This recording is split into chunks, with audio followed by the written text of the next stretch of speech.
செங்கல் சூளை நடத்தி வருபவர்களிடம் தாவேக ஒன்றிய செயலாளர் விஜயகுமார் மற்றும் நிர்வாகிகள் லோகேஷ் ஈஸ்வரன் ஆகியோர் பணம் கேட்டு மிரட்டியுள்ளனர். மேலும் இனிமேல் கனியம்பாடி பகுதிகளில் செங்கல் சூளை நடத்த வேண்டும் என்றால் எங்களுக்கு மாமூல் கட்ட வேண்டும் என்றும், தவறினால் கொலை செய்வோம் எனவும் கூறி மிரட்டியுள்ளனர். இதனால் அதிர்ச்சி அடைந்த செங்கல் சூளை உரிமையாளர்கள் இதுகுறித்து வேலூர் தாலுகா காவல் நிலையத்தில் புகார் அளித்துள்ளனர். இதற்கு பதில் புகார் அளித்த தாவேக ஒன்றிய செயலாளர் விஜயகுமார் கனிமவள கொள்கையை தான் தட்டி கேட்டதால் தனது மீது அவதூறாக பழி சுமத்துவதாக காவல் நிலையத்தில் புகார் அளித்துள்ளார்.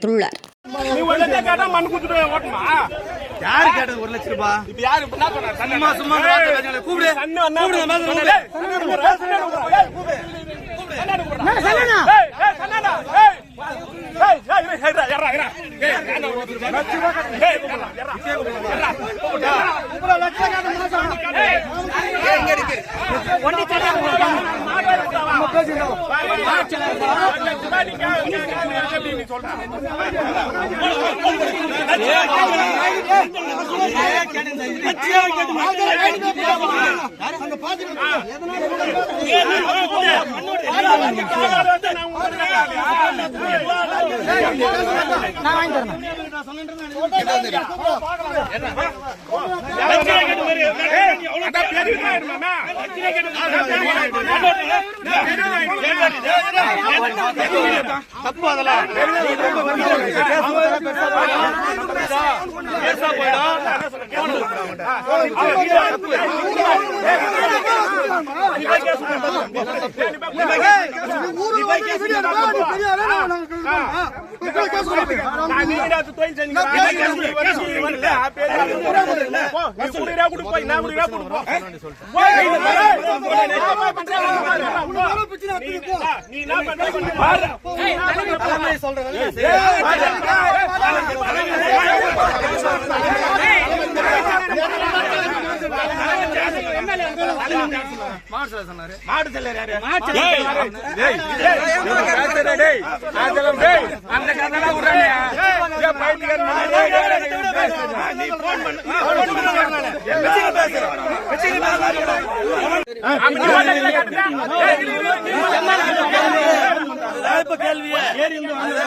செய்திகளை உள்ளது உள்ளபடி தெரிந்து கொள்ள ரெஃப்ளெக்ட் நியூஸை சப்ஸ்கிரைப் பண்ணுங்க.